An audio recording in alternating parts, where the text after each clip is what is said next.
In today's video, I'm going to teach you how to enable macros in Microsoft Outlook 5 minutes. Macros in Outlook are small programs that automate repetitive tasks like filing messages or creating custom rules. They're powerful, but because macros can run code, they come with security risks. Only enable them if you trust the source of the code you plan to run. With that in mind, let's walk through the exact path to turn them on in the Outlook desktop app for Windows. First, open the Outlook application on your computer. This process applies to the desktop app, not the web version. Once Outlook is open, look to the top left corner and click the File tab. This opens the Backstage view where you'll find most of Outlook's global settings.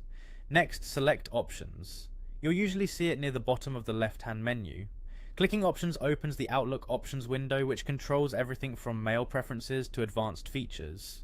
Inside Outlook Options, find and click Trust Center in the left sidebar.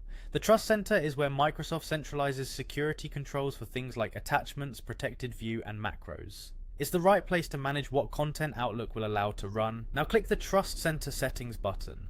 This opens a dedicated Trust Center window with more detailed controls. You're going to make the change here so Outlook knows how to handle macro code.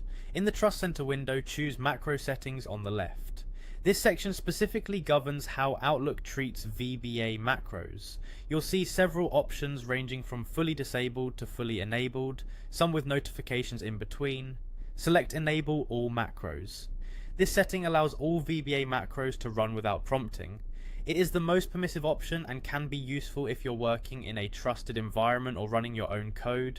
Remember, this also means Outlook won't warn you about potentially unsafe macros, so be absolutely sure you trust the files and add-ins you're using. To finish, click OK to confirm your choice and close the Trust Center window. You'll be returned to Outlook Settings. From here, your macro preference is applied, and you can proceed with your automation tasks. Quick recap: open Outlook, go to File, choose Options, open Trust Center, click Trust Center Settings, go to Macro Settings, select Enable All Macros, and confirm with OK. If you ever need a safer posture later, you can come back to these same settings and choose a more restrictive option. Thanks for watching, and use macros responsibly to streamline your Outlook workflow.